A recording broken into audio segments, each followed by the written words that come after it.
नमस्कार मित्रांनो, welcome to S class education. मी सुहानी आणि आज तुम्ही पाहताय इयत्ता 10वी राज्यशास्त्रामधील पाठ तिसरा, तो म्हणजे राजकीय पक्ष.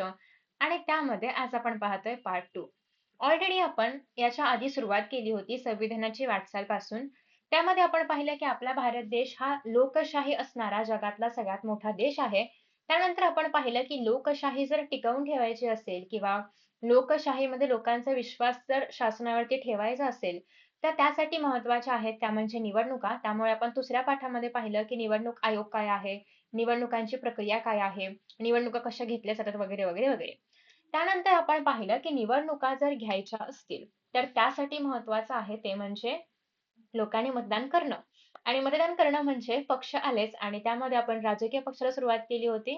तर पार्ट 1 मध्ये आपण राजकीय पक्ष म्हणजे काय, राजकीय पक्षांची कामे काय आहेत, हे सगळं बघितलं. तर आता आपण बघतोय की राजकीय पक्ष राष्ट्रीय असतात आणि प्रादेशिक असतात. राष्ट्रीय म्हणजे काय, की जे पूर्ण देशामध्ये आपले उमेदवार उभे करू शकतात किंवा निवडणुका लढवू शकतात.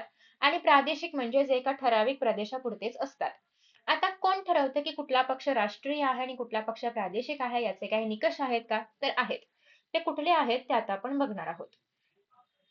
तर सगळ्यात पहिल्यांदा इथे तुम्हाला बघायला मिळतंय की राष्ट्रीय पक्ष म्हणून मान्यता मिळवण्यासाठी निवडणूक आयोगाने स्पष्ट केलेल्या पुढील निकषांची पूर्तता व्हायला पाहिजे. जर हे निकष तुम्ही पूर्ण केले तरच तो पक्ष हा राष्ट्रीय पक्ष म्हणून ओळखला जातो. राजकीय पक्ष म्हणजे काय, सगळे पक्ष. त्याच्यामध्ये राष्ट्रीय आणि प्रादेशिक हे दोन प्रकार पडतात. ठीक आहे. त्यातला आता आपण राष्ट्रीय बघतोय. बघा दोन आहेत. एक तर अ पूर्ण करायचंय किंवा एक तर ब पूर्ण करायचंय. 4 किंवा अधिक राज्यांमध्ये, फॉर एक्झाम्पल जर तुम्हाला मानायचंय की एखादा पक्ष जो आहे तर तो राष्ट्रीय पक्ष आहे, तर एकतर 4 किंवा 4 पेक्षा अधिक, फॉर एक्झाम्पल गुजरात, महाराष्ट्र, कर्नाटक, तामिळनाडू असे कुठले पण आपण 4 राज्य घेऊयात. तर 4 किंवा अधिक राज्यांमध्ये लोकसभा किंवा विधानसभेच्या मागील निवडणुकीमध्ये किमान 6% वैध मत म्हणजे 100 मत जर पूर्ण असतील, तर त्यातले ॲटलीस्ट 6 मतं तरी या पक्षाला मिळाली असतील. वैध म्हणजे व्हॅलिड वोटिंग म्हणजे खरोखर मत जर 6% मिळाली असतील. तसेच मागील निवडणुकीमध्ये कोणत्याही राज्यातून अथवा राज्यांमधून किमान 4 सदस्य जरी लोकसभेवरती तुमची निवडून आली असतील, तर आणि तरच आपण त्या पक्षाला राष्ट्रीय पक्ष म्हणतो. ठीक आहे. एकतर तुम्हाला तुमच्या पक्षामधून 4 किंवा 4 पेक्षा जास्त लोकसभेवरती सदस्य निवडून यायला हवे आहेत. हे झालं पहिलं ऑप्शन. त्यासोबतच अजून एक आहे ते म्हणजे तुम्हाला 4 किंवा 4 पेक्षा अधिक राज्यांमधून लोकसभा किंवा विधानसभेच्या निवडणुकीमध्ये 6% मतं जी आहेत तर ती भेटलेली असली पाहिजे. किंवा एकूण लोकसभाचे जे काही मतदारसंघ आहेत, आपण काय पाहिलं 543 मतदारसंघ आहेत लोकसभेचे. तर त्या एकूण मतदारसंघापैकी किमान 2% मतदारसंघ तसेच किमान 3 राज्यांमधून उमेदवार निवडून येणं आवश्यक आहे. त्यातले 2% तरी तुमच्या ह्याच्यामधून उमेदवार निवडून आले पाहिजे मतदारसंघामधून किंवा किमान 3 राज्यामधून तरी तुमचे उमेदवार निवडून येणं गरजेचं आहे. एवढं जर तुम्ही पूर्ण केलंत, एक तर वरचा क्रायटेरिया किंवा खालचा क्रायटेरिया, तर त्या पक्षाला आपण बोलतो की तुम्ही राष्ट्रीय पक्ष आहात. म्हणजेच काय, की तुम्ही पूर्ण देशामधून तुमचे उमेदवार उभे करू शकता किंवा निवडून आणू शकता. ठीक आहे. त्याच्यानंतर आता हे झालं की जर एखाद्या पक्षाला राष्ट्रीय पक्ष बनवायचं असेल तर. आता जर एखाद्या राजकीय पक्षाला प्रादेशिक पक्ष म्हणून मान्यता हवी असेल, प्रादेशिक किंवा राज्य पातळीवर म्हणजे फॉर एक्झाम्पल फक्त महाराष्ट्रापुरतं त्याला गुजरात, राजस्थान, तमिळनाडू, कर्नाटक, उत्तर प्रदेश, आंध्र प्रदेश कुठेही बाकी ठिकाणी निवडणूक नाही लढायची आहे त्या पक्षाला. फक्त महाराष्ट्र केंद्रित आहे किंवा महाराष्ट्रासाठी फक्त निवडणुका लढायच्या आहेत. तर मग त्या केसमध्ये आपण बोलतो की तो झाला प्रादेशिक पक्ष. मग आता एखाद्या पक्षाला प्रादेशिक पक्ष म्हणून जर आपल्याला मान्यता द्यायची असेल, तर त्यासाठी काय निकष आहे? पहिला निकष तर हे आहे की लोकसभा किंवा विधानसभेच्या मागील निवडणुकीमध्ये किमान 6% मत मिळवायचं आहे आणि किमान 2 सदस्य तरी त्यांचे विधानसभेवरती निवडून आले पाहिजे, कारण हे राज्य पातळीवरचं आहे. किंवा विधानसभेच्या एकूण सदस्य संख्येच्या किमान 3% जागा किंवा किमान 3 जागा, एकतर 3% मिळवा किंवा 3 जागा तरी तुमच्या असणं आवश्यक आहे. जर यापैकी एक जरी क्रायटेरिया फुलफिल केला, तर तो पक्ष प्रादेशिक पक्ष आहे. म्हणजे पूर्ण प्रदेशामध्ये, पूर्ण महाराष्ट्रामध्ये फॉर एक्झाम्पल ते निवडणुका लढवू शकतात. आता भारतामधल्या काही राजकीय पक्षांची माहिती आपण करून घेऊयात, जे की ऑफकोर्स राष्ट्रीय पक्ष पण आहेतच. त्यातले पहिले आहेत राष्ट्रीय पक्ष. राष्ट्रीय म्हणजे पूर्ण भारतामध्ये निवडणुका लढवू शकतात, उमेदवार उभे करू शकतात. पहिला आहे ते म्हणजे भारतीय राष्ट्रीय काँग्रेस. सगळ्यात जुना जर कुठला पक्ष असेल आपल्या देशामधला, जो की आधी एक चळवळ होता आणि मग त्याचं रूपांतर पक्षामध्ये झालं. दॅट इज भारतीय राष्ट्रीय काँग्रेस. 1885 ची स्थापना आहे. तर स्थापनेच्या वेळी काँग्रेस ही सर्वसमावेशक स्वरूपाची एक राष्ट्रीय स्वरूपाची चळवळ होती, जी की भारताला स्वातंत्र्य मिळावं यासाठी प्रयत्न करत होती. त्यामध्ये ऑफकोर्स खूप सारे विचारसरणीचे गट एकत्र होते, कारण यांची विचारसरणी जरी वेगळी असली तरी पण सगळ्यांना अल्टिमेटली भारताला स्वतंत्र करायचं होतं. म्हणजे जो मेन गोल आहे तो सगळ्यांचा सेम होता, की भारताला स्वातंत्र्य मिळवून देणं. भले त्यांच्या इतर आयडिओलॉजीमध्ये काही पण फरक असू दे, पण मूळ विचार हा होता, की भारताला स्वतंत्र करायचं आहे. तर मग या विचारासाठी या सगळ्या ज्या काही आय मीन सगळे जे काही लोक आहेत तर ते एकत्र आले होते आणि त्यांनी ही चळवळ तयार केली होती आणि पुढेच रूपांतर झालं पक्षामध्ये. तुम्हाला असे बरेचसे पक्ष बघायला मिळतील, की जे आधी चळवळ होते आणि मग ते पक्षामध्ये रूपांतरित होतात. स्वातंत्र्योत्तर काळामध्ये काँग्रेस एक प्रभावी पक्ष होता. आपण पाहिलंच की कितीतरी काळ एकहाती सत्ता होती काँग्रेसची भारतावरती. तर धर्मनिरपेक्षता, सर्वांगीण विकास, दुर्बल घटकांसाठी आणि अल्पसंख्याक वर्गांसाठी समान हक्क, व्यापक समाज कल्याण कल्याण हे सगळी या पक्षाची सुरुवातीपासूनची धोरणं होती. धर्मनिरपेक्षता म्हणजे काय, की धर्माधर्मावरती आधारित कुठल्याही प्रकारचा भेदभाव नाही. असं नाही की भारतामध्ये एक 80% लोकसंख्या जर कुठल्यातरी एका धर्माची असेल, तर तोच धर्म श्रेष्ठ आहे असं नाही. सगळ्या धर्मांना समान महत्त्व किंवा प्रत्येक धर्माचा आदर, कुठलाही धर्म श्रेष्ठ कनिष्ठ न मानणं, कुठल्याही धर्माला जस्ट बिकॉज की तो हा धर्म आहे म्हणून त्याला फेवर न करणं, हे सगळं येतं धर्मनिरपेक्षतामध्ये. नेक्स्ट आहे ते म्हणजे सर्वांगीण विकास, म्हणजे सगळ्यांचा विकास झाला पाहिजे. ते कुठल्या पण धर्मातले, जातीतले, पंथातले, कुठला पण जेंडर काही पण असू दे, सगळ्यांचा विकास झाला पाहिजे. दुर्बल घटक म्हणजे लहान मुलं, वृद्ध आणि महिला हे बेसिकली दुर्बल घटकांमध्ये येतात. तर त्यांच्यासाठी विकास करणं किंवा विकासाच्या संधी उपलब्ध करून देणं. अल्पसंख्याक वर्ग म्हणजे इतर जे अल्पसंख्याकांमध्ये जाती आहेत, त्याच्यामध्ये फॉर एक्झाम्पल मुस्लिम येऊ शकतं. काही प्रमाणामध्ये जैन सुद्धा येऊ शकतं आणि अजून बरेचसे जे अल्पसंख्याक आहेत त्यांच्यासाठी काहीतरी विकासाच्या संधी उपलब्ध करून देणं. समान हक्क, सगळ्यांना समान हक्क इरेस्पेक्टिव्ह ऑफ जात, धर्म, पंथ, जेंडर, व्हॉटएव्हर ते सगळं सोडून एक व्यक्ती म्हणून सगळ्यांना समान हक्क, एक भारतीय म्हणून सगळ्यांना समान हक्क आणि व्यापक समाज कल्याण म्हणजे या समान हक्क देताना सगळ्यांनाच व्यवसायाच्या समान संधी पण उपलब्ध करून देणं, विकासाच्या समान संधी उपलब्ध करून देणं, हे त्यांचं मूळ धोरण आहे काँग्रेसचं. तर त्यानुसार या पक्षाने अनेक कार्यक्रम सुद्धा राबवले. लोकशाही, समाजवाद, आंतरराष्ट्रीय शांतता आणि सामाजिक समता यावरती या पक्षाचा विश्वास होता. म्हणजे मोस्टली त्यांची ही धोरणं होती. आपण काय पाहिलं राजकीय पक्षाच्या वैशिष्ट्यांमध्ये, की प्रत्येक राजकीय पक्षाची एक विचारसरणी असते. तर या राजकीय पक्षाची ही विचारसरणी आहे. ठीक आहे. त्यानंतर नेक्स्ट आहे ते म्हणजे भारतीय कम्युनिस्ट पक्ष. ओके. तुमच्यासाठी एक टास्क आहे. प्रत्येक पक्षाचा ना एक अध्यक्ष असतो. भारतीय राष्ट्रीय काँग्रेसचा काय अध्यक्ष आय मीन कोण अध्यक्ष आहे हे तुम्हाला मला खाली कमेंट बॉक्समध्ये सांगायचं आहे. सध्या आपल्या भारतामध्ये म्हणजेच बीजेपीची सत्ता आहे, भाजपची सत्ता आहे. तर ते सत्ताधारी पक्ष आहेत. तर त्याच्या अपोझिशन मध्ये जे पक्ष असतील त्याला आपण बोलतो विरोधी पक्ष. तर भारतीय राष्ट्रीय काँग्रेस सध्या 2026 ला बघतोय आपण करंट अफेअर्स नुसार की विरोधी पक्षामध्ये आहे. पण तुम्हाला मला याचे अध्यक्ष सांगायचं आहे की कोण आहे पक्षाचं. ठीक आहे. ओके.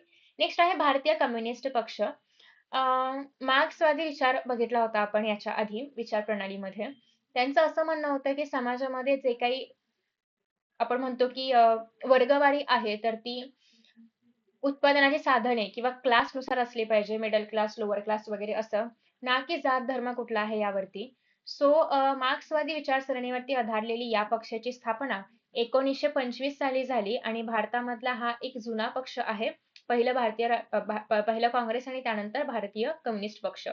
मजूर, कष्टकरी वर्ग आणि कामगारांच्या हितासाठी हा पक्ष काम करतो. चिन्ह पण बघा त्याचं हे आहे. कुदळ आणि हे म्हणजे शेतकरी आणि कामगार वगैरे हे रिप्रेझेंट होतंय. इथे जर आपण पाहिलं काँग्रेसचं तर हाताचा पंजा आहे. त्यासोबतच ओके सो कामगार वर्ग, शेतकरी वगैरे या सगळ्यांच्या हितासाठी हा पक्ष काम करतो. या पक्षाचा भांडवलशाहीला विरोध आहे ऑफकोर्स. म्हणजे कामगारांसाठी काम करतोय म्हणजे भांडवलशाहीला विरोध असणं हे कॉमन आहे.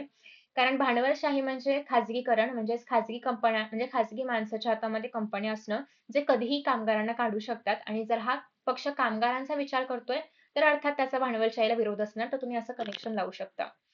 1960च्या दशकामध्ये चीन आणि सोव्हिएत रशिया किंवा सोव्हिएत युनियन या दोन्ही साम्यवादी देशांपैकी कोणाचे नेतृत्व स्वीकारायचे यावरून या पक्षामध्ये जे नेते आहेत त्यांच्यामध्ये वैचारिक मतभिन्नता आढळली.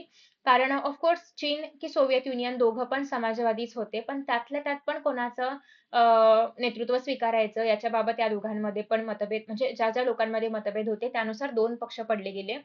तर मतभिन्नता निर्माण झाली म्हणजे म्हणजे दोन पक्ष निर्माण झाले बेसिकली या एका पक्षामधून फूट पडली पक्षामध्ये आणि त्यातून मग भारतीय कम्युनिस्ट पक्ष मार्क्सवादी हा एक पक्ष जो की भारतीय कम्युनिस्ट पक्ष आहेच पण यातलाच अजून एक पक्ष आला जो की होता भारतीय कम्युनिस्ट पक्ष मार्क्सवादी. हा पक्ष 1964 साली स्थापन झाला. या पक्षाबद्दल आपण इथे बघणार आहोतच पुढे, ठीक आहे. त्याआधी बघूयात आपण भारतीय जनता पक्ष बीजेपी. भारतीय जनता पक्ष हा राष्ट्रीय स्तरावरचा एक महत्वाचा पक्ष आहे. भारतीय जनसंघ हा पक्ष 1951 मध्ये स्थापन झाला आणि 77 मध्ये स्थापन झालेल्या जनता पक्षामध्ये हा पक्ष विलीन झाला. आधी जनसंघ होता, मग जनता पक्ष आहे. ठीक आहे, जनता पक्षामध्ये जनसंघ पक्ष विलीन झाला. परंतु जनता पक्षाचं हे जे स्वरूप आहे एकत्र आलेलं हे काय फार काळ नाही टिकलं आणि हा पक्ष फुटला. फुटला म्हणजे काय की लोकांमध्ये मतभेद निर्माण होतात, वैचारिक मतभेद आणि त्यामुळे असं असतं की ज्यांना हे विचार पटतात ते बाहेर पडतात. ज्यांचे वेगळे विचार आहेत ते वेगळे होतात आणि दोन नवीन पक्ष म्हणजे एक तर जुना पक्ष आणि एक नवीन पक्ष उदयास येतो. सेम जे की शिवसेनेमध्ये आपण बघितलं. तर त्यानंतर पुढे असं आहे की मग त्याच्यानंतर तो पक्ष फुटला आणि भारतीय जनसंघाने परत काय नाव चेंज केलं भारतीय जनता पक्ष या नावाने 1980 मध्ये नवीन पक्ष स्थापन केला.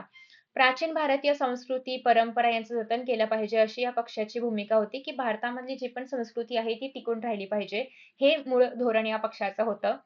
त्यासोबतच आर्थिक सुधारणांवरती पक्षाचा भर होता. म्हणजे आर्थिकदृष्ट्या आपण सक्षम झालं पाहिजे, रोजगार वगैरे असला पाहिजे, असं या पक्षाचं मत होतं. त्यानंतर आहे ते म्हणजे भारतीय कम्युनिस्ट पक्ष मार्क्सवादी. म्हणजे मोस्टली जे मार्क्सचे विचार आहेत, मार्क्सवादी विचार, ते या पक्षाने अवलंबायचे ठरवले. 64 साली 1964 ला हा पक्ष तयार झाला होता.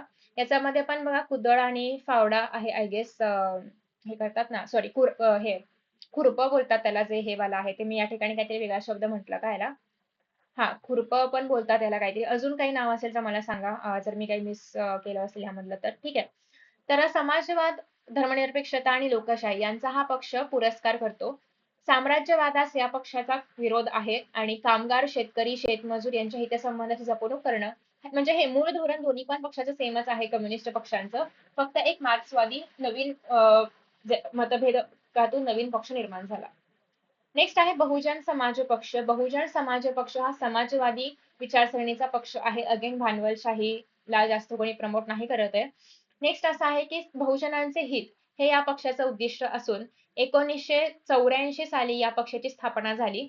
आपण म्हणजे ते जेव्हा स्थापन झाले त्या क्रमानुसारच हे बघतोय आपण. जे पण दलित लोक आहे, जे पण आदिवासी लोक आहे, ज्यांना आपण वंचित किंवा मागासवर्गीय लोक असे बोलतो, तर त्यांचा समावेश आपण बहुसंख्य या टर्म खाली करतो. जे पण दलित, आदिवासी किंवा वंचित आहेत, जे पण मागासवर्गीय लोक आहेत, ते बहुजन या शब्दामध्ये येतात. बहुजन समाजाला सत्ता मिळवून देणं म्हणजे त्यांना म्हणजे मोस्टली असं असायचं की जे पहिल्यापासून सत्ता प्रवाहामध्ये आहेत, जे की थोडंसं वरच्या जातीमधले वगैरे लोक तर तेच राहिले होते. तर या लोकांनी पण राजकारणामध्ये यावं, सत्तेच्या प्रवाहामध्ये यावं, यासाठी मग हा बेसिकली पक्ष होता की ज्यांनी बहुजन समाजाला पण सत्ता मिळवून देण्याचं काम केलं. आता राष्ट्रवादी काँग्रेस पक्ष आपण बघितलं की भारतीय काँग्रेस आहेच या ठिकाणी आपण हाताचा पंजा बघितला होता भारतीय राष्ट्रीय काँग्रेस.